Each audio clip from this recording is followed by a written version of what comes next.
My daughter married a wealthy Chinese man and cut me off. Mom, they hate poverty and you're just a waitress. Then her mother-in-law came to my workplace to mock me. Serve me in my language and I'll give you $100,000. She laughed. What I said in perfect Chinese shocked them. Where are you watching from today? Drop your location in the comments below and hit that like and subscribe button. Let me take you back to how this nightmare began. Because honey, you're going to want to know exactly how a 50-year-old waitress ended up speaking fluent Chinese to a billionaire's mother while serving overpriced salmon at Romano's restaurant. 3 hours earlier, I'd been wiping down table 12 for the third time that shift, my lower back aching in that special way that comes from 7 years of carrying heavy trays and fake smiles. The lunch rush had been brutal, a combination of demanding tourists and local business types who treated servers like furniture that occasionally brought food. Linda, you've got a party of 8 requesting table 15, Marcus called from behind the bar, his tone suggesting this wasn't going to be a pleasant evening. High-maintenance types, big spenders, but they'll make you work for every penny. Table 15 was in my section, tucked in the corner where the restaurant's important guests preferred to conduct their private conversations. I'd served politicians, celebrities, and enough self-important millionaires to recognize the type immediately. But nothing had prepared me for what walked through Romano's doors at exactly 7:30 that evening. Jessica entered first, her designer dress probably costing more than I made in 3 months. Behind her walked a man I assumed was her new husband, tall, impeccably dressed, with the kind of confidence that came from never having to check a bank balance. But it was the older woman who commanded attention. Perfectly coiffed silver hair, jewelry that caught the light with every movement, and an air of authority that made seasoned businessmen step aside. Mrs. Helen Chen had arrived to destroy my daughter's marriage, though none of us knew it yet. I watched from behind the wine station as they were seated, my heart doing something between pride and worry as I observed Jessica playing the perfect daughter-in-law. She'd always been good at adapting to situations, a skill I'd thought would serve her well in life. I'd been wrong about so many things. The Chen family filled the remaining chairs, aunts, uncles, cousins, all speaking in rapid Mandarin while Jessica smiled politely, clearly not understanding a word. Kevin, her husband, translated occasionally, but I noticed how his family's conversation would pause whenever he did, as if they were discussing things she wasn't meant to hear. 20 minutes into their meal, Mrs. Chen raised her hand and called out, "Waitress!" Her voice carried the tone of someone accustomed to immediate obedience. I approached their table with my professional smile firmly in place, notepad ready. "Good evening, folks. How can I help you?" Mrs. Chen looked at me with the kind of dismissive glance usually reserved for insects. "We need more water, and the salmon is overcooked. Also, this wine selection is inadequate for a restaurant claiming to serve fine dining." I nodded politely. "I'll speak with the kitchen about the salmon and have our sommelier suggest some alternatives for the wine." "See that you do." She waved me away like I was a particularly persistent fly. As I turned to leave, I heard Kevin whisper urgently to Jessica, "You never told me your mother was dead." My blood froze. I stopped walking, every nerve in my body suddenly alert. "She is." Jessica's voice was barely audible, but I caught every word. "She died when I was 22. Car accident." The lie hit me like a physical blow. I'd been dead for 6 years in my daughter's version of reality, buried so she could marry into a family that apparently had standards about their children's backgrounds. But that wasn't even the worst part of what I was about to discover. Dead for 6 years. That's how long Jessica had been telling her husband's family that I didn't exist. Standing there with a tray of dirty dishes, listening to my own child erase me from her life story, I felt something crack inside my chest that had nothing to do with heartbreak and everything to do with fury. You have to understand, I'd sacrificed everything for that girl. Everything. 8 years ago, I was Linda Carter, co-owner of Carter & Associates Investment Consulting. My business partner and husband, Robert Carter, had built something beautiful together. A firm that specialized in international markets, particularly emerging Asian economies. We had offices in downtown Seattle, a client list that read like a Fortune 500 directory, and enough money to send Jessica to any college she wanted. Then Robert decided our marriage was boring and our secretary was fascinating. The divorce was brutal enough, but discovering that my loving husband had been slowly transferring assets into accounts I couldn't access, that was when I learned that loving someone doesn't make you immune to their betrayal. Robert disappeared with our financial advisor, who turned out to be his girlfriend, taking approximately $2.8 million and leaving me with a mortgage, a mountain of debt, and a business that couldn't survive without its primary client base. Jessica was 20 when her world collapsed. One day she was a sophomore at Northwestern studying international business. The next, she was listening to me explain why she'd need to transfer to a state school and get a part-time job. "This isn't permanent," I'd promised her, both of us crying in our nearly empty house. "I'll rebuild. We'll get back everything we lost." She'd nodded, but I'd seen something die in her eyes that day. The certainty that her mother could fix anything had been replaced by the cold reality that even successful people could lose everything in a matter of months. I'd spent the next year trying to rebuild the business, but Robert had poisoned too many wells. Former clients wouldn't return my calls. Industry contacts suddenly had no time for meetings. The few clients who remained couldn't provide enough revenue to keep the doors open. By Jessica's 21st birthday, I was waiting tables at Romano's and living in a one-bedroom apartment that smelled like the Chinese restaurant downstairs. That was 7 years ago. "Mom, you can't give up," Jessica had said during one of our increasingly rare dinners together. "You know more about international investing than half the men in Seattle. You speak 3 languages. You have connections." I'd smiled and changed the subject because I didn't have the heart to tell her that connections only matter when people want to be connected to you. Success had many friends. Failure dined alone. Jessica graduated summa cum laude with a degree in international business and a comprehensive understanding of global markets. She was brilliant, ambitious, and absolutely determined never to be poor again. She got a job at a tech startup, then moved to a bigger firm, then somehow landed at a consulting company that worked with Asian corporations. That's where she met Kevin Chen. Kevin represented everything we'd lost: family money, social status, the kind of security that let you make choices based on preference rather than necessity. He was also genuinely nice, from what I could tell during our few awkward meetings. Polite, educated, clearly smitten with my daughter. The engagement was quick, the wedding planned in 3 months. Jessica apologized for the small ceremony, explaining that Kevin's family preferred intimate gatherings. I'd been hurt, but understanding. Rich families had their traditions. What I hadn't understood was that I wasn't being excluded from their traditions. I was being excluded from existence entirely. She died when I was 22. Car accident. Standing in Romano's, watching my daughter nod sympathetically as her mother-in-law offered condolences for my fictional death, I felt 8 years of suppressed anger crystallize into something sharp and focused. Mrs. Chen was saying something about orphans and strength, how Jessica's tragic loss had probably contributed to her admirable independence. Kevin was squeezing Jessica's hand supportively, telling her how proud he was of how she'd overcome such devastating loss. The performance was flawless. Jessica's eyes even welled up slightly as she talked about missing Mom every day and wishing I could have met Kevin. I wanted to march over and introduce myself to the grieving widow, but something held me back. Maybe it was years of customer service training, or maybe it was the fascinating conversation happening in Mandarin between Mrs. Chen and the elderly man at the head of the table. They thought they were speaking privately, but I understood every word. "The girl has no family," Mrs. Chen was saying.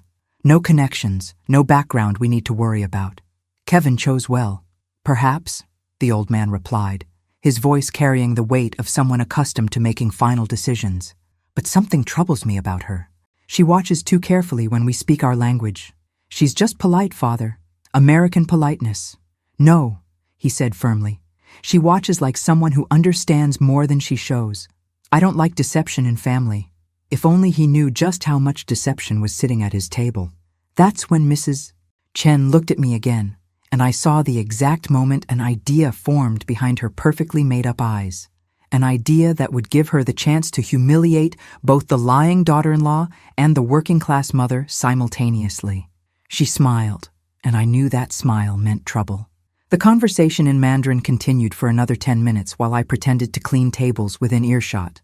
Mrs. Chen was explaining her plan to the elderly man, Grandfather Chen, Kevin's father's father, and apparently the family patriarch.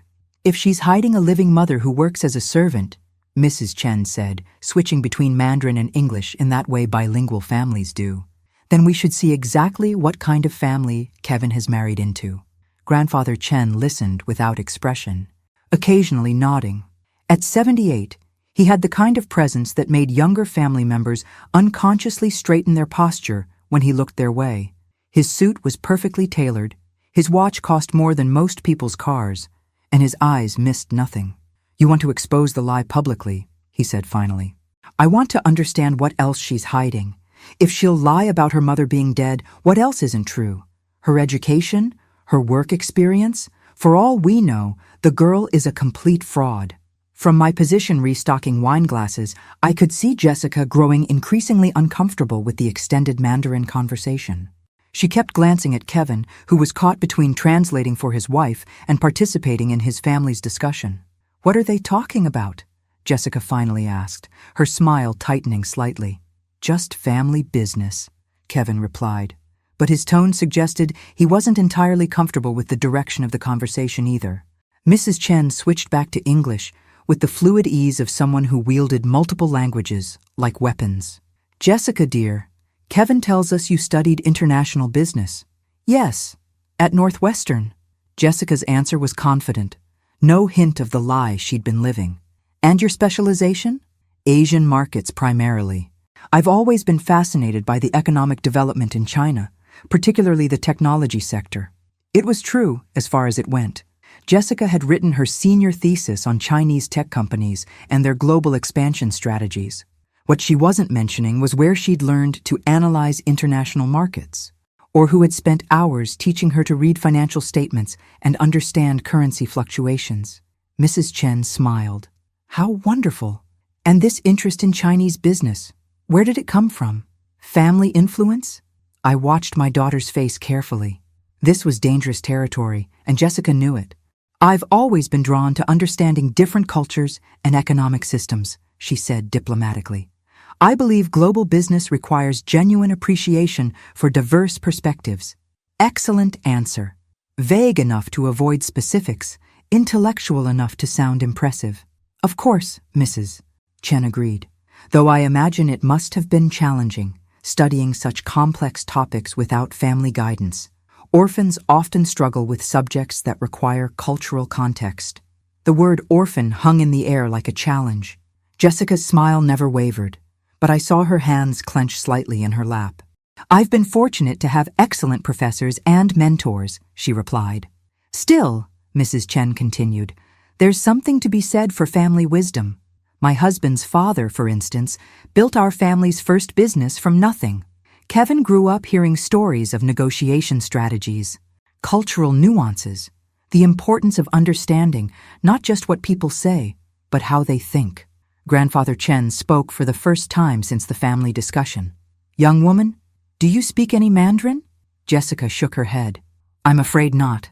I've always meant to learn, but languages are windows into souls," he said, his English accented but precise. "In business, especially with Chinese companies, language reveals respect, or lack of it." I could see Kevin growing uncomfortable with his grandfather's intensity. Yeah, Jessica has been incredibly successful in her work with international clients. Her results speak for themselves. Results can be interpreted many ways, Mrs. Chen interjected smoothly. Success without understanding can be temporary. The conversation was becoming pointed enough that other family members were beginning to pay attention. Aunts and uncles who had been chatting among themselves were now listening, sensing drama. "Perhaps," Mrs. Chen said, her voice taking on the tone of someone about to make an announcement, "we should arrange a family dinner somewhere that provides an opportunity for Jessica to demonstrate her understanding of Asian business culture." "That sounds lovely," Jessica replied, though her voice carried a note of wariness. "I know the perfect place," Mrs. Chen continued, "a restaurant where the staff can accommodate our family's preferences for authentic communication. Somewhere we can all be ourselves." Grandfather Chen studied Mrs. Chen for a long moment, then nodded slowly. "Interesting idea. When were you thinking? Tomorrow evening?" Mrs. Chen's smile was pure predator. I'll make arrangements. As I watched this exchange, pretending to polish silverware that was already spotless, I realized I was witnessing something far more complex than simple family dinner planning. Mrs. Chen wasn't just suspicious about Jessica's background. She was actively setting a trap. And based on the look in Grandfather Chen's eyes, he was curious enough to let her spring it. The family began making their departure around 9:30, gathering coats and exchanging goodbyes in the mix of languages that seemed natural to them. Jessica and Kevin were among the last to leave, and I caught a brief moment of their conversation as they passed my station. Your mother seems lovely, Jessica was saying, but her tone suggested she didn't entirely believe her own words. She can be protective of family, Kevin replied diplomatically. Tomorrow's dinner will be good. Once she gets to know you better, you'll see her softer side. Jessica nodded, but I could see the worry in her eyes. She sensed something was wrong but couldn't identify exactly what. After they left, I finished my closing duties on autopilot, my mind racing through the implications of what I'd witnessed. Mrs. Chen knew Jessica was lying about something, and she was planning to expose it publicly. What she didn't know was that her plan was about to give me the perfect opportunity for a conversation 7 years in the making.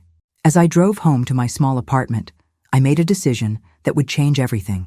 It was time for Linda Carter to stop being dead. I spent that night doing something I hadn't done in 7 years, preparing for battle. My apartment might have been small, but I'd kept everything that mattered from my old life. Financial journals, business cards, correspondence files, and most importantly, my language materials. You don't forget 2 decades of international business just because your husband steals your company. I pulled out my Mandarin practice books, my Cantonese conversation guides, and the stack of business cards from every Chinese executive I'd ever worked with. Robert might have destroyed my professional reputation in Seattle, but he hadn't erased my expertise. Between 2003 and 2014, Carter and Associates had specialized in helping American companies navigate Chinese markets. I'd spent countless hours studying not just the language, but the cultural nuances that made or broke international business relationships. I understood the importance of face, the subtleties of hierarchy, the way respect was earned and maintained in Chinese business culture. I also knew exactly who Grandfather Chen was. Chen Wei-ming. I'd researched his company extensively in 2009 when one of our clients was considering a partnership with Chen Industries. Back then, he was building an empire in renewable energy technology, starting with solar panel manufacturing and expanding into wind turbines and battery storage systems. What made him interesting wasn't just his business success, it was his reputation for identifying and mentoring talent. Chen Industries was known for promoting people based on capability rather than connections. Unusual in family-dominated Chinese corporations. More importantly, I remembered reading about his personal philosophy in a Harvard Business Review interview. Business is people, he'd said. Technology changes, markets shift, but people who understand both numbers and hearts, these people build lasting success. Mrs. Chen's plan to humiliate Jessica was about to backfire spectacularly because she was making one crucial mistake. She assumed that exposing a waitress as someone's mother would embarrass both women. She didn't know she was exposing a former investment consultant who had once advised Fortune 500 companies on Asian market strategies. I spent 3 hours reviewing everything I could find about Chen Industries' recent activities. Their expansion into electric vehicle charging infrastructure, their partnership with the Seattle Port Authority on green energy initiatives, their new research facility in Bellevue focused on battery technology. By the time I went to bed, I had a plan. The next morning, I called in sick to Romano's. Marcus wasn't happy, but I promised to find someone to cover my shifts for the rest of the week. Linda, you never take time off, he said suspiciously. Everything okay? Just some family business that needs attention, I replied, which was certainly true. I spent the morning shopping for something I hadn't worn in years, professional attire. Nothing too expensive, I couldn't afford designer clothes, but something that suggested competence rather than desperation. A simple black dress, a structured blazer, and shoes that wouldn't scream restaurant worker. The afternoon was devoted to research and preparation. I reviewed Chen Industries' latest quarterly reports, their environmental initiatives, their expansion plans. I studied recent interviews with Grandfather Chen, noting his opinions on American business practices and his concerns about sustainability. Most importantly, I prepared for the conversation I'd been wanting to have with Jessica for 6 years. At 5:30, I drove to Romano's and parked across the street where I could watch the entrance. Mrs. Chen had made reservations for 8 people at 7 o'clock, requesting the same corner table they'd occupied the night before. She'd specifically asked for the same waitress who served us yesterday evening. Marcus had confirmed that Linda Carter would be their server. Except Linda Carter was sitting in her car, watching Mrs. Chen's plan unfold exactly as expected. The Chen family arrived at 7 sharp, with Jessica and Kevin following 5 minutes later. Perfect timing, as if they'd coordinated their entrance for maximum impact. I waited another 10 minutes, giving them time to order drinks and settle into their seats. Then I walked into Romano's through the kitchen entrance, bypassing the hostess station entirely. Marcus spotted me immediately. "Linda, I thought you were sick." "I feel much better," I said, straightening my blazer. "Has the Chen party been seated?" "Yeah, table 15, just like they requested. Maria's been covering for you, but if you're feeling up to it, I'll take them," I said. "This is something I need to handle personally." I walked through the dining room with a confidence I hadn't felt in years, carrying myself like the business executive I'd once been rather than the invisible server I'd become. As I approached table 15, I could hear Mrs. Chen speaking in Mandarin, her voice carrying that particular tone of anticipation that suggested she was about to spring her trap. "The girl still doesn't understand us," she was saying. "Perfect. When her mother arrives, we'll have the entire conversation in front of her. Kevin will finally see what kind of family he married into." Jessica was looking increasingly uncomfortable, glancing around the restaurant as if sensing danger but unable to identify its source. Grandfather Chen sat quietly, observing everything with the patience of a man who had spent decades making calculated decisions. I stopped beside their table, notepad ready, and smiled. "Good evening, everyone. I'm Linda, and I'll be your server tonight." Jessica looked up, and I watched 7 years of lies collide with reality in her eyes. The moment of recognition was electric. Jessica's face went completely white, then flushed red, then white again. Her mouth opened, but no sound came out. Mrs. Chen, who had been watching Jessica's reaction with satisfaction, turned to see what had caused such a dramatic response. "This is our waitress from last night," she said pleasantly, not yet understanding what was happening. "Yes," I replied in perfect Mandarin, my voice calm and professional. "Though I believe last night you mentioned something about generous tips for proper language service." The silence that followed was profound. Mrs. Chen's eyes widened as she realized I'd understood every word of their previous conversation. Grandfather Chen leaned forward slightly, his expression shifting from polite disinterest to genuine curiosity. And Jessica finally found her voice. "Mom?" she whispered. The word hung in the air like a confession. Mrs. Chen's face went through several expressions in rapid succession. Confusion, realization, then something that looked remarkably like embarrassment. She'd been caught discussing her daughter-in-law's supposedly dead mother in front of said supposedly dead mother, in a language she'd assumed said supposedly dead mother couldn't understand. "I see there's been some confusion," I said, still speaking in Mandarin, addressing Mrs. Chen directly. "Your daughter-in-law appears to have told you I was deceased. I can assure you that reports of my death have been greatly exaggerated." Grandfather Chen actually smiled at that, a slight upturn of his lips that suggested he appreciated both the language skills and the literary reference. Kevin looked like he was going to be sick. He stared at Jessica, then at me, then back at Jessica. "Jess," he said quietly, "you told me your mother died in a car accident." Jessica started, then stopped. There was no good way to explain this. Mrs. Chen recovered her composure with impressive speed. "Well," she said, switching to English, "this is certainly unexpected." "Isn't it?" I agreed, also switching to English for Kevin's benefit. "Though I understand you made a rather interesting offer last night about language service and tips." The rest of the Chen family was watching this exchange with fascination. Clearly, this wasn't the usual family dinner conversation. "You speak Mandarin fluently," Grandfather Chen observed, his tone neutral but interested. "I also speak Cantonese and basic Japanese," I replied. "It was necessary for my work in international business consulting." What kind of consulting? He asked. Jessica made a small noise that might have been a whimper. Asian market analysis, primarily. I specialized in helping American companies understand Chinese business culture and investment opportunities. I paused deliberately, before my husband stole my company and disappeared with my business partner. The honesty was tactical. Better to control the narrative than let someone else discover the details. Ah, Grandfather Chen said, and that single syllable contained volumes of understanding. Betrayal is expensive. Indeed.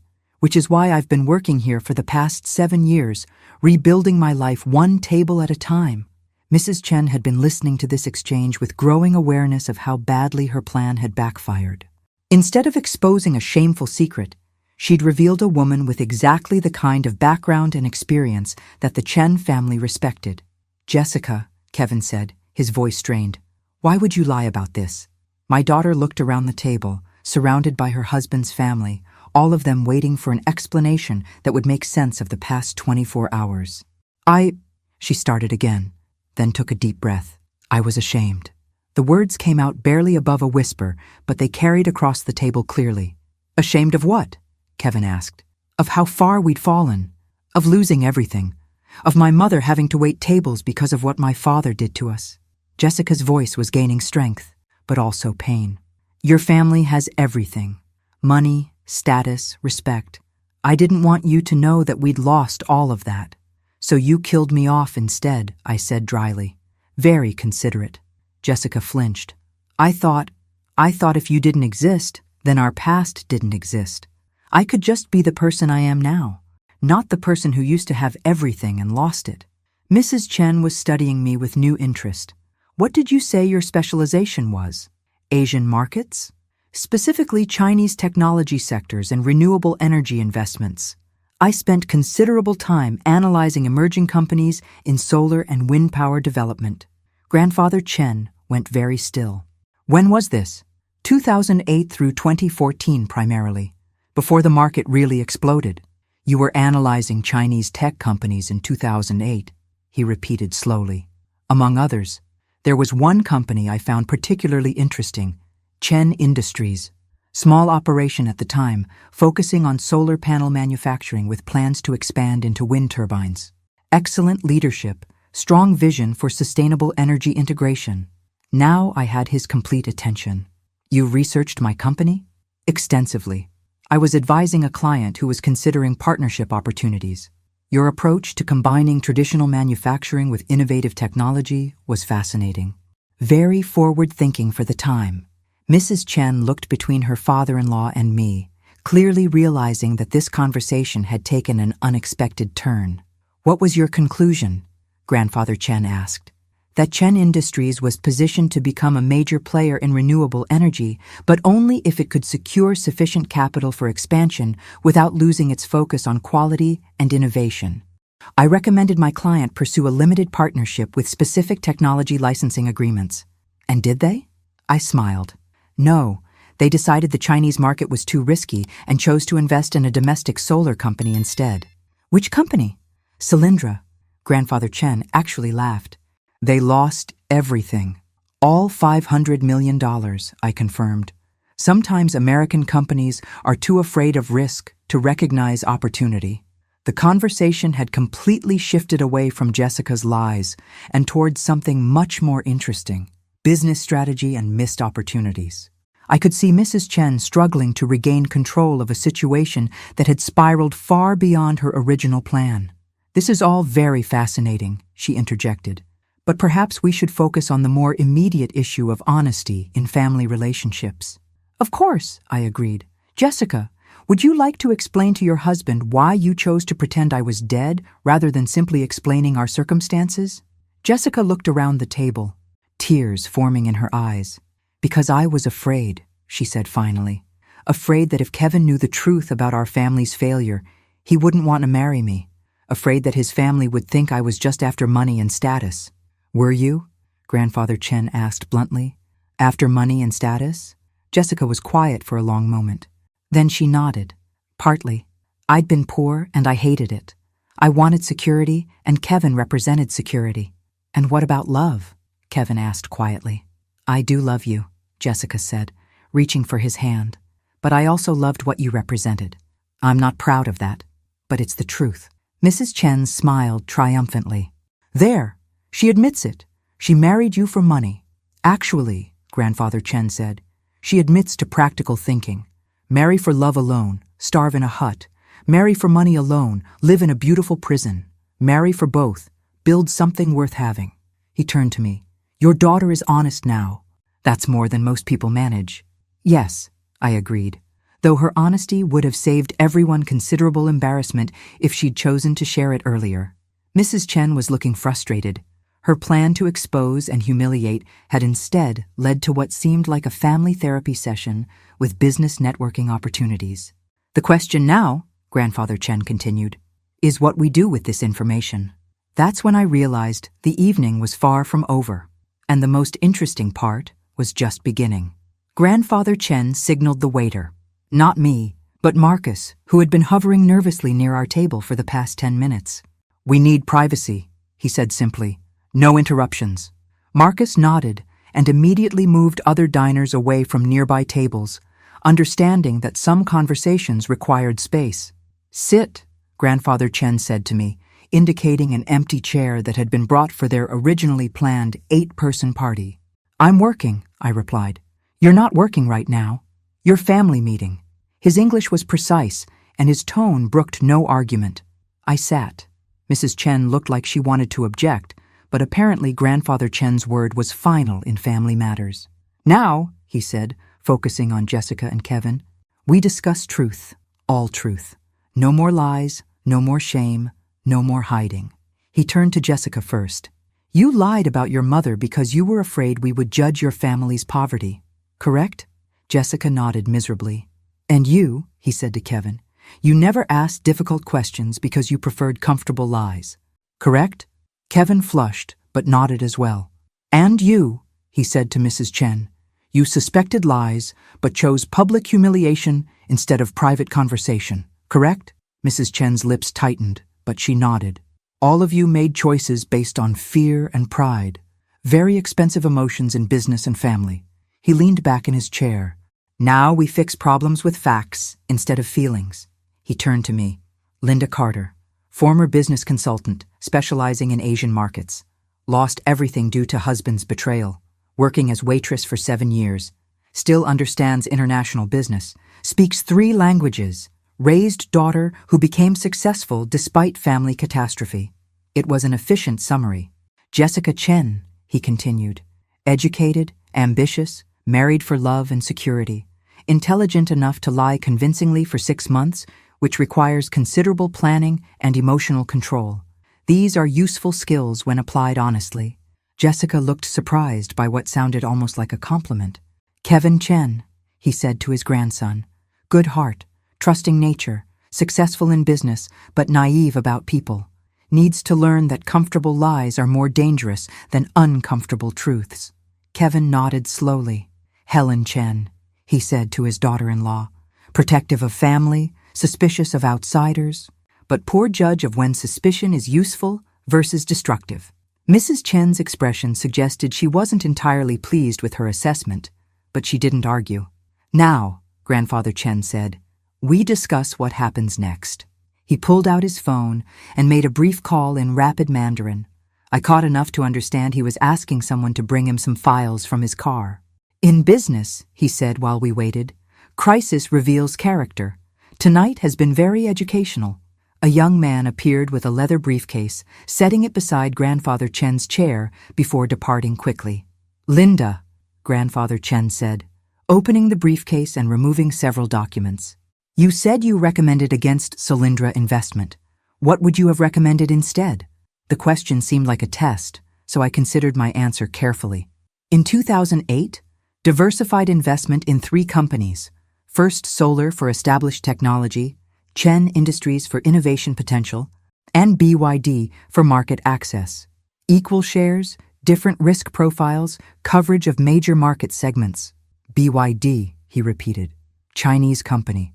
Battery and electric vehicle manufacturer. Warren Buffett invested in them 6 months after I wrote my recommendation. Grandfather Chen smiled and pulled out a document. Chen Industries Investment Partnership Proposal, written in 2009. Never implemented because American company chose Solyndra instead. He slid the paper across to me. It was my original business proposal, with Chen Industries' letterhead and extensive notes in what I recognized as Grandfather Chen's handwriting. "You kept this," I said, surprised. "I keep all interesting proposals, especially ones that understand my business better than most consultants." He paused. "Your analysis was excellent. Your client was foolish." Mrs. Chen was looking back and forth between us, with growing realization that this dinner was not going according to any plan she could have imagined. "That was 8 years ago," I said. "Good business ideas don't expire," Grandfather Chen replied. "They wait for right time and right people." He pulled out another document. Current Chen Industries expansion plan. Electric vehicle charging infrastructure, residential solar integration, battery storage systems. American market penetration. He said it in front of me. "We need American business consultant who understands Chinese thinking and American markets, someone with experience, language skills, and cultural knowledge." I stared at the document, not quite believing what was happening. "Are you offering me a job?" I asked. "I'm offering you opportunity to rebuild what you lost. Different company, same expertise." Jessica was watching this exchange with an expression of absolute shock. "What about—" She gestured around the restaurant. "What about what?" I asked. "My prestigious career in food service?" Mrs. Chen had gone very quiet, apparently realizing that her plan to humiliate a waitress had instead connected her father-in-law with exactly the kind of business consultant he'd been looking for. "There would be conditions," Grandfather Chen continued. "No lies, no false presentation, no hiding of past failures or current circumstances. Complete honesty about capabilities and limitations." He looked pointedly at Jessica. "These conditions apply to entire family." Jessica's eyes were bright with tears, but for the first time tonight, they looked like tears of relief rather than fear. "I can be honest," she said quietly. "Good. Because Linda Carter's daughter should not be ashamed of Linda Carter. She should be proud that her mother survived betrayal and kept fighting." He closed the briefcase and stood up. "Think about proposal. We meet next week to discuss details." As the Chen family prepared to leave, Grandfather Chen approached me one more time. "Your husband was foolish man," he said quietly. "He threw away excellent business partner and excellent woman. His loss creates opportunity for people who recognize value." After they left, Jessica lingered behind, while Kevin went to bring their car around. "Mom," she said, her voice barely audible. "I'm sorry. I'm so sorry." I looked at my daughter, really looked at her, for the first time in years. "You should be," I said. "But sorry doesn't fix anything. What matters now is what you do next." "What do I do next?" "You learn to tell the truth, even when it's inconvenient. You learn to be proud of your family, even when we're not perfect. And you learn that running away from problems doesn't make them disappear." She nodded, tears streaming down her face. "Also," I added, "you learn to speak Mandarin. If you're going to be part of this family, you should understand what they're saying about you." Despite everything, Jessica smiled. For the first time in 7 years, it felt like my daughter was actually glad to see me alive. 3 days later, I was sitting in Chen Industries' Bellevue headquarters, wearing the first business suit I'd owned in 8 years, and feeling like I was stepping back into a life I'd thought was permanently lost. The building was impressive, glass and steel architecture that managed to feel both modern and timeless, with enough solar panels on the roof to power a small city. Inside, the reception area displayed awards for environmental innovation alongside traditional Chinese art pieces that spoke to the company's cultural roots. Grandfather Chen's assistant, a efficient woman named Mei Lin, had called the day after our dinner to schedule what she described as preliminary consultation meeting. I'd spent the intervening time researching everything I could find about Chen Industries' recent activities, their competitors, and their expansion challenges. What I discovered was fascinating. The company had grown exponentially since my 2009 analysis, but their American market penetration was still limited by cultural and regulatory barriers that I was uniquely positioned to help them navigate. "Mr. Chen will see you now," Mei Lin said, leading me through a corridor lined with photographs of renewable energy installations around the world. Grandfather Chen's office was surprisingly simple: a large desk, comfortable chairs, and floor-to-ceiling windows overlooking the Seattle skyline. No ostentatious displays of wealth, just the tools necessary for serious business. "Linda," he said, rising to greet me, "thank you for coming. Thank you for the opportunity." He gestured to a chair across from his desk. "Before we discuss business, I want to understand something. Why did you accept meeting?" It was a fair question. "Because you're offering me a chance to use skills I'd thought were permanently obsolete, and because your company is exactly the kind of operation I'd always hoped to work with." "Not because of Jessica?" "Partly because of Jessica," I admitted, "but mostly because I've spent 7 years waiting tables and I'm tired of being invisible." He nodded approvingly. "Good answer. People who work only for family become weak. People who work only for money become cruel. People who work for both become strong." He opened a folder on his desk. "I researched Linda Carter and Carter and Associates very thoroughly." I felt my stomach tighten. "And? Your former clients speak highly of your work, even after 8 years. Your analysis was consistently accurate, your cultural insights valuable, and your language skills excellent." He paused. "They also speak poorly of your husband. Universally. Seems he burned many bridges after taking your money." "Robert was always better at charm than character," I said. "Character reveals itself under pressure," Grandfather Chen agreed. "Which brings me to current situation." He slid several documents across the desk. "Chen Industries' American Expansion Plan. 3 phases over 5 years. Solar residential installation, commercial battery storage, electric vehicle charging infrastructure." I reviewed the materials quickly, noting market analysis, financial projections, and regulatory considerations. "Ambitious timeline," I said. "What's driving the urgency?" "Competition. American companies finally realizing renewable energy is not temporary trend. If we wait, market becomes more difficult to enter." "And the challenges?" "Same as always. American businesses don't trust Chinese companies. Regulatory approval takes too long. Local partnerships require cultural understanding we don't have." I looked up from the documents. "These are solvable problems. With right consultant," he agreed. "Someone who understands both sides, someone who can translate not just language, but thinking." "What kind of role are you envisioning?" "Senior consultant, American business development, direct reporting to me, salary commensurate with responsibility." He named a figure that made me blink. It was more than I'd earned at the height of Carter and Associates' success. "That's generous," I managed. "Not generous, practical. Good consultants cost money. Bad consultants cost more money. I prefer first option." "And Jessica?" I asked. "How does my working for your company affect her situation with the family?" Grandfather Chen was quiet for a moment. "Jessica created problem by lying. She fixes problem by proving she can be trusted. Your work performance is separate issue. But if I fail, if you fail, you fail. If Jessica fails, she fails. Success and failure are individual responsibilities." It was a refreshingly clear arrangement. "I'd like to review the materials more thoroughly before giving you an answer," I said. "Of course, take 1 week. But Linda," he paused, "understand that this opportunity exists because you demonstrated expertise and honesty when tested. These qualities are rare." As I gathered the documents, Grandfather Chen asked one final question. "What was biggest mistake your husband made, in business terms?" I thought about it. He confused taking advantage of people with being smart. He thought short-term gains were more important than long-term relationships. "And what was your biggest mistake?" That was harder to answer honestly. I trusted someone to value our partnership as much as I did. I didn't protect myself against betrayal. Good answers.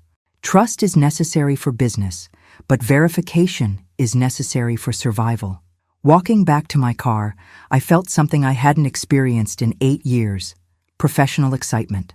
The Chen Industries project was exactly the kind of complex, challenging work that I'd always loved. International business development, cultural bridge building, market analysis, everything I was genuinely good at. But more than that, it was a chance to rebuild my life on my own terms, using my own skills without depending on anyone else's loyalty or honesty. My phone buzzed with a text from Jessica. "Kevin told me about your meeting. I'm proud of you, Mom, and I'm sorry it took so long for me to say that."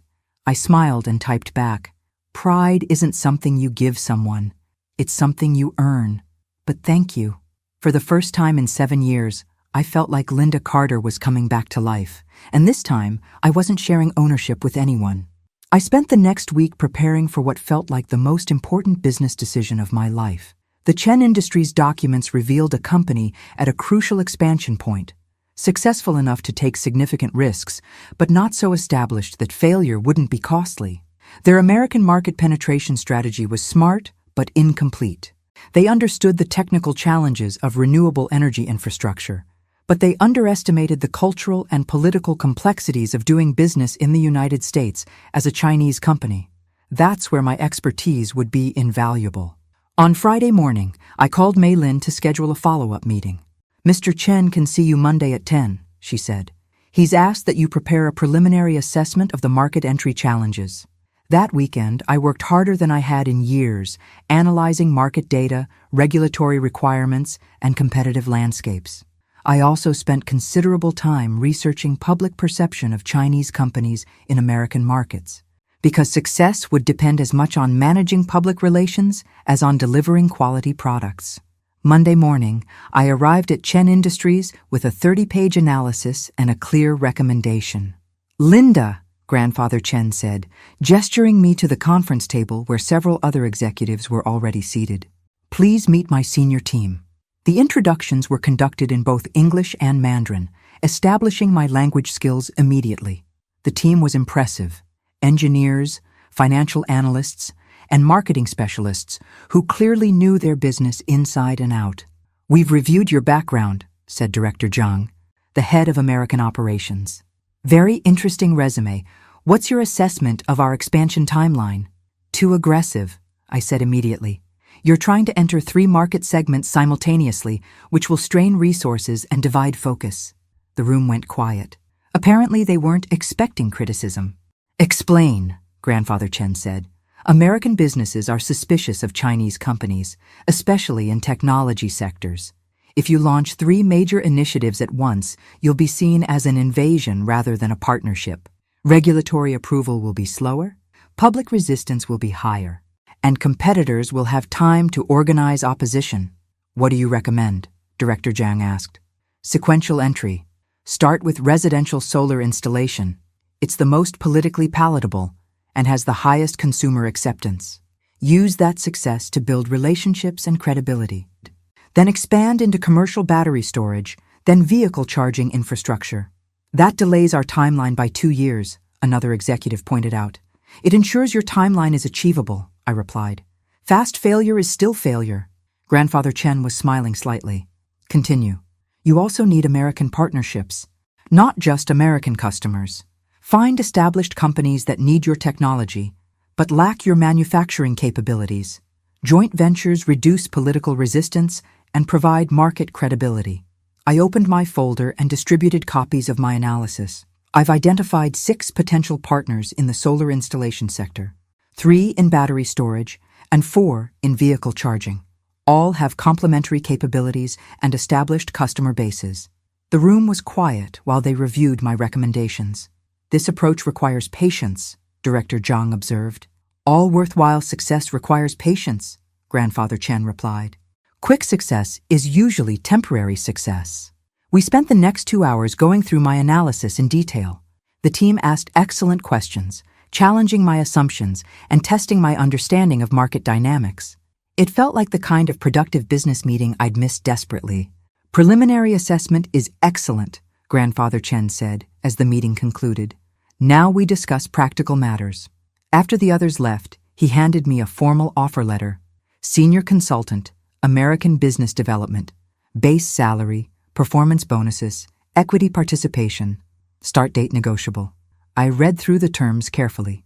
The compensation was generous, the responsibilities were significant, and the equity participation could be substantial if the American expansion succeeded. "This is more than I expected," I said. "Good consultants create value beyond their compensation. I expect you to be good consultant." "I accept," I said. We shook hands, and I felt a satisfaction I hadn't experienced since the early days of Carter and Associates. "One more thing," Grandfather Chen said. "Your daughter and Kevin requested meeting this afternoon. They want to discuss family situation." I wasn't sure what that meant, but I agreed to meet them at a coffee shop near Jessica's office. Jessica and Kevin arrived together, both looking nervous but determined. "Mom," Jessica began, "we want to talk about our relationship. Kevin and I have been discussing everything that happened, and we realize we need to make some changes." "What kind of changes?" "Honesty," Kevin said. "Complete honesty. No more lies, no more hiding, no more pretending to be something we're not." "That's a good start," I said. "We also want to rebuild our relationship with you," Jessica continued. "I know I hurt you by pretending you were dead, and I know it will take time to earn your trust back." "It will," I agreed. But we'd like to try," Kevin said, "if you're willing." I looked at my daughter, really seeing her for perhaps the first time since she was a child. She was still beautiful, still ambitious, but there was something different in her eyes now. Something that looked like genuine regret and real determination to do better. "Jessica," I said, "I will always love you, but love isn't enough to build a relationship on. Trust, respect, and genuine care for each other's well-being. Those are the foundations of family." "I understand," she said, "and I want to earn all of those things." "Then we can try," I said. "But understand that this will take time, and it will require consistent effort from both of us." Kevin reached across the table and took my hand. "Mrs. Carter, I want to apologize for not asking the right questions. I should have known that someone as accomplished as Jessica had family who shaped her success." "You can call me Linda," I said. And apology accepted. We spent another hour talking about practical matters: family dinners, holidays, communication expectations. It felt strange and wonderful to be planning a future that included my daughter again. As we prepared to leave, Jessica asked one more question. "Mom, are you happy? Are you—" "With the job? With how everything worked out?" I thought about it. "I'm satisfied," I said. "Happiness is something I'll have to build, just like everything else." "Can we help?" she asked. "You can try," I said. "But first, you need to learn to speak Mandarin. If you're going to be part of the Chen family, you should understand what they're saying about you." Jessica laughed, and for the first time in years, it sounded genuine. Walking back to my car, I reflected on how dramatically my life had changed in 1 week. From invisible waitress to senior business consultant, from estranged mother to cautiously hopeful family member. But the most important change was internal. For the first time since Robert's betrayal, I felt like I had control over my own future, and that was worth more than any salary or title. 6 months into my new position at Chen Industries, I was reviewing quarterly expansion reports when Maylene knocked on my office door. "Linda, there's someone here to see you. Says it's urgent." I looked up from the spreadsheets that had been consuming my morning. "Who is it?" "Robert Carter. Claims to be your ex-husband." The coffee cup slipped from my hand, shattering against the floor and sending hot liquid across my shoes. 8 years. 8 years of silence, and now Robert was standing in the lobby of my new workplace. "Should I call security?" Maylin asked, noting my reaction. "No," I said, standing up and straightening my jacket. "Send him up, but leave my door open and stay nearby." I had 3 minutes to prepare for a conversation I'd imagined 1,000 times, but never expected to actually have. Robert entered my office looking older, grayer, and considerably less confident than the man who had destroyed my life. His expensive suit couldn't hide the fact that he looked tired, perhaps even desperate. "Linda," he said, stopping just inside the doorway. "You look successful." "I am successful," I replied, not inviting him to sit. "What do you want, Robert?" "I heard about your position here. Chen Industries is a major player in renewable energy. Is that what you came to discuss? My career?" He shifted uncomfortably. "I came to talk about us, about what happened, about making things right." The audacity was breathtaking. "Making things right? I know I made mistakes." "You didn't make mistakes, Robert. You committed calculated theft. You stole our company, our money, and 8 years of my life." "Linda, please. Let me explain." "Explain what?" "How you systematically transferred assets into accounts I couldn't access. How you convinced our financial advisor to help you while she was sleeping with you. How you left me with nothing but debt and a mortgage I couldn't pay." Robert flinched at each accusation, but he didn't deny them. "I was in a difficult situation," he said finally. "The business was struggling. I thought I could fix things. Make it profitable again. By stealing from your partner and wife? By taking control before everything collapsed? I stared at him. Is that honestly how you've been justifying this to yourself? That you were saving the company by stealing it? Carter and Associates was failing, Linda. We were losing clients, missing payments. I did what I thought was necessary. What happened to the company after you took it? Robert was quiet. What happened, Robert? It didn't work out as planned. The company failed within 2 years, I said. You destroyed everything we'd built for nothing. The market was difficult. The market was fine. You were the problem. You were always the problem. Mei Lin appeared in the doorway. Linda, Mr. Chen is here for your 2 o'clock meeting. Perfect timing. Grandfather Chen entered my office, took one look at Robert, and immediately understood that this was not a business meeting. Grandfather Chen, I said in Mandarin, this is Robert Carter, my former husband and business partner. He was just leaving. Grandfather Chen studied Robert with the kind of attention usually reserved for potentially dangerous insects. Mr. Carter, he said in accented English, I have heard much about you. None of it favorable. Robert looked between us, clearly realizing that this was not going to be a private conversation. Who is this? Robert asked me. This is Chen Wei-ming, founder and chairman of Chen Industries, my employer, and the man whose company is worth more than anything you could ever dream of building. The introduction was pointed. Robert had always been impressed by wealth and status, and Grandfather Chen represented both in quantities that dwarfed anything Robert had ever achieved. Mr. Chen, Robert said, extending his hand, I'm pleased to meet you. I actually founded the company where Linda learned her consulting skills. Grandfather Chen ignored the offered handshake. You founded nothing, he said calmly. You stole from partner, destroyed business, and abandoned responsibilities. These are not actions of founder. These are actions of thief. Robert's face flushed. I don't think you understand the complexities of the situation. I understand perfectly. Man who betrays business partner will betray anyone. Man who steals from wife has no honor. Man who defends these actions has no character. The assessment was delivered without emotion, which somehow made it more devastating than if it had been angry. Linda, Robert said, turning back to me, can we talk privately? No, I said. You forfeited the right to private conversations when you stole my company and disappeared. I didn't disappear. I've been in Portland, running a consulting business. Successfully? Grandfather Chen asked. Robert hesitated. It's been challenging. Translation, I said. It failed, just like everything else you touched after leaving me. Linda, that's not fair. Fair? I stood up, my voice rising. You want to talk about fair? Fair would have been discussing our financial problems instead of stealing from me.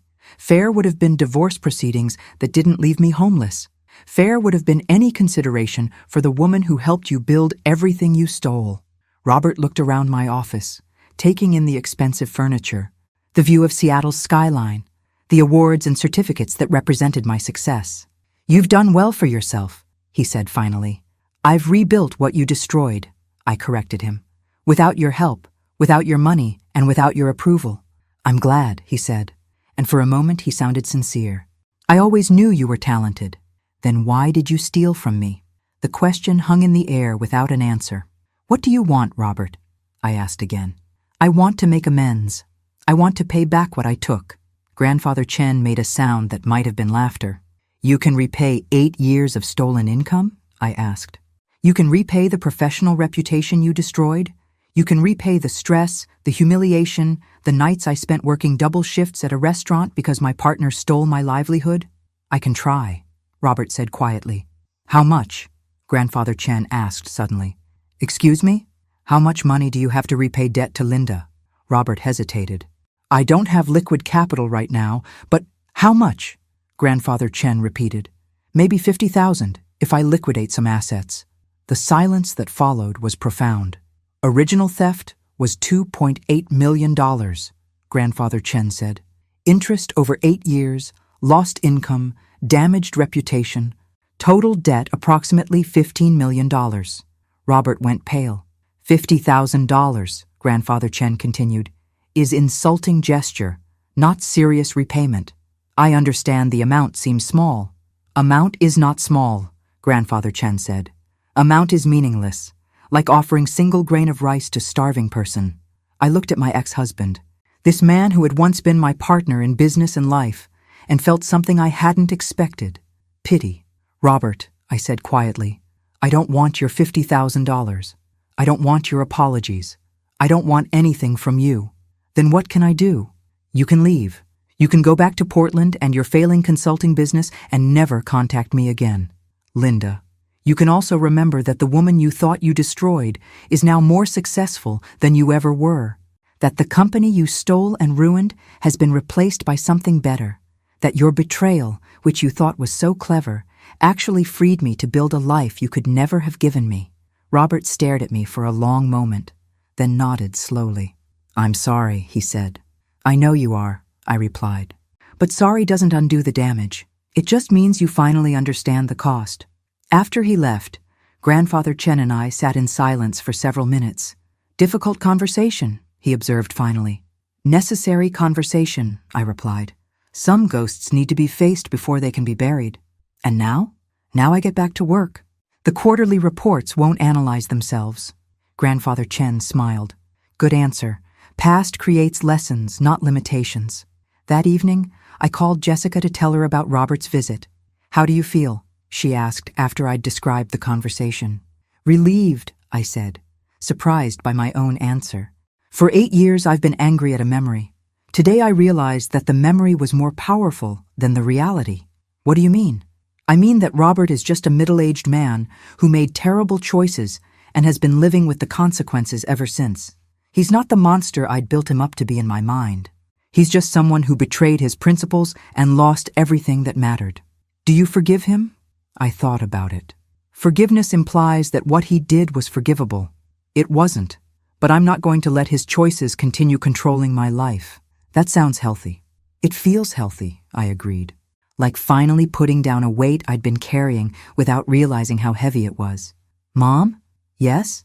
I'm proud of you, for everything you've accomplished, for how you handled today, for the person you've become. Thank you, sweetheart. That means more than you know. After we hung up, I sat on my apartment balcony, looking out at the Seattle skyline and thinking about the strange journey that had brought me to this moment. 8 years ago, Robert's betrayal had felt like the end of my world. Tonight, it felt like it had been the beginning of a much better one.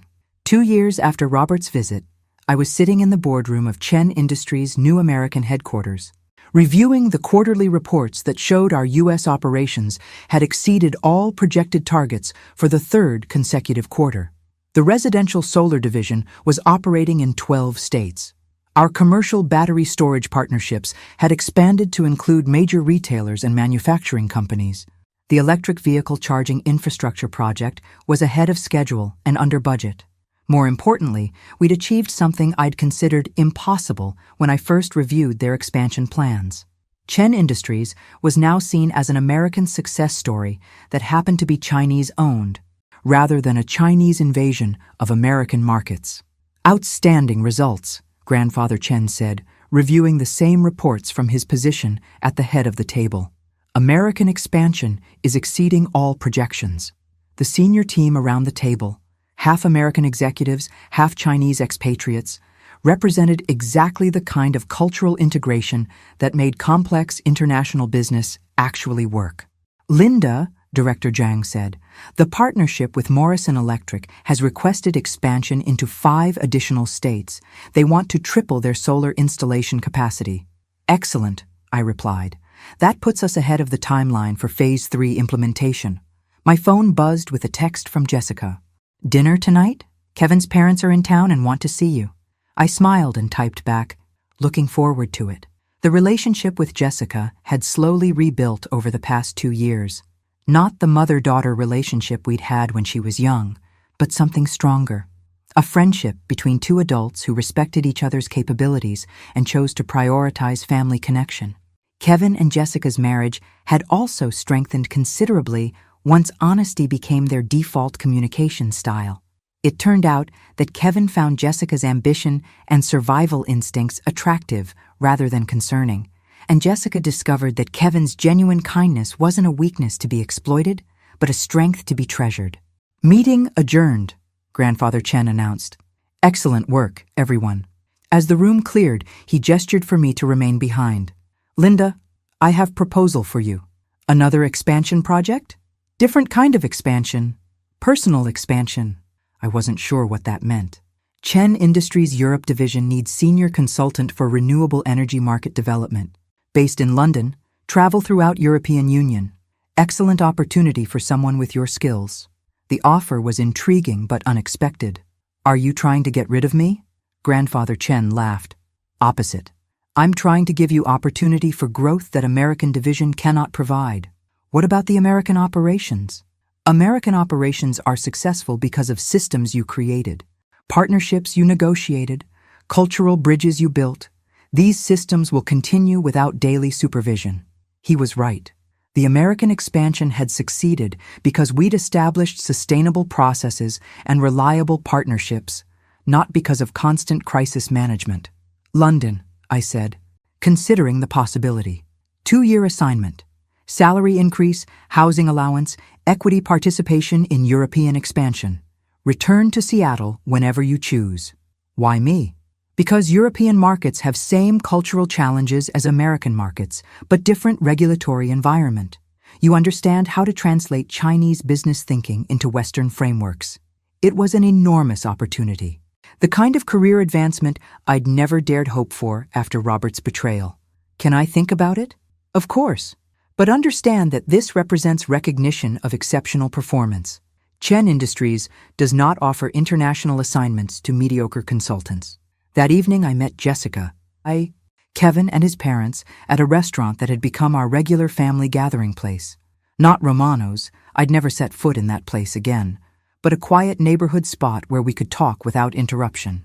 Mom, you look excited about something, Jessica observed as we ordered wine. Grandfather Chen offered me a position in London.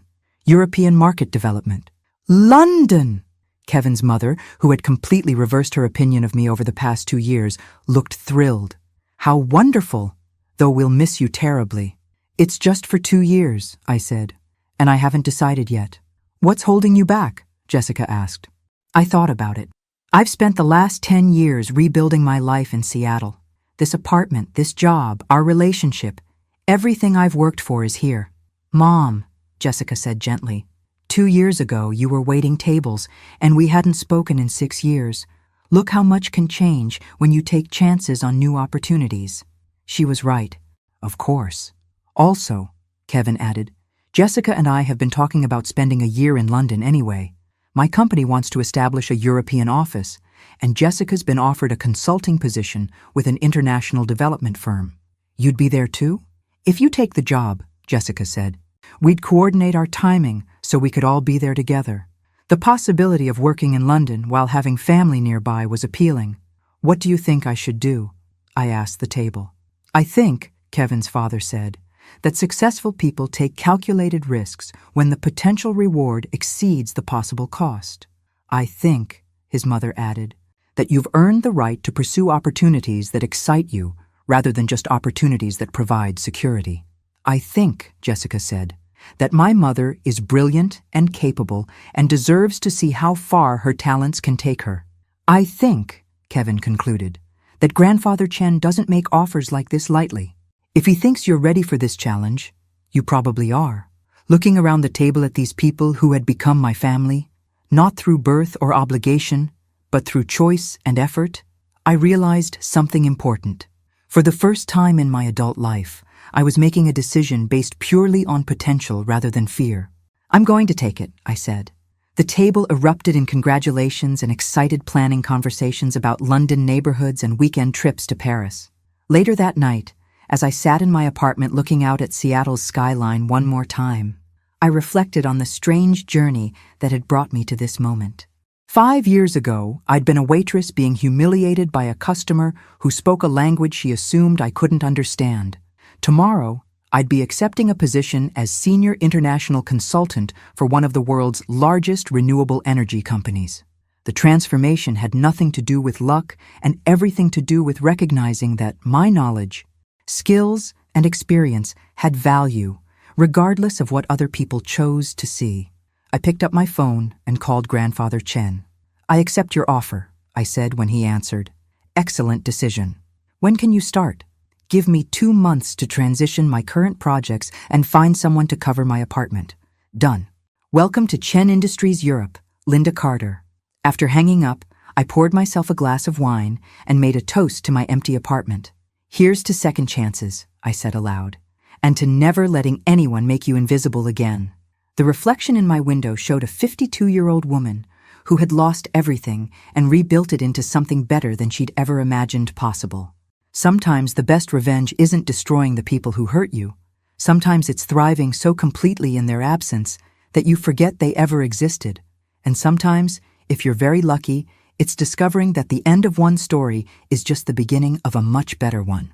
5 years later, I'd be sitting in my London office, reading an email from Jessica about her promotion to partner at her consulting firm, while reviewing expansion plans for Chen Industries' entry into the African renewable energy market.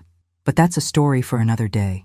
Today's story ends with a woman who learned that being underestimated is only a disadvantage if you believe it yourself. And I'd stopped believing it the moment I answered Mrs. Chen's challenge in perfect Mandarin and watched her realize that the waitress she'd tried to humiliate was actually the consultant her family needed. Some lessons are worth 7 years of waiting tables to learn. Some victories are worth a lifetime of preparation. And some conversations change everything, especially when you have the perfect words ready in exactly the right language. Where are you watching from today? Thank you for joining me on this journey. Like and subscribe if my story reminded you that it's never too late to reclaim your power and rewrite your ending. The best chapters of your life might be the ones you haven't written yet. Thanks for listening. Don't forget to subscribe and feel free to share your story in the comments. Your voice matters.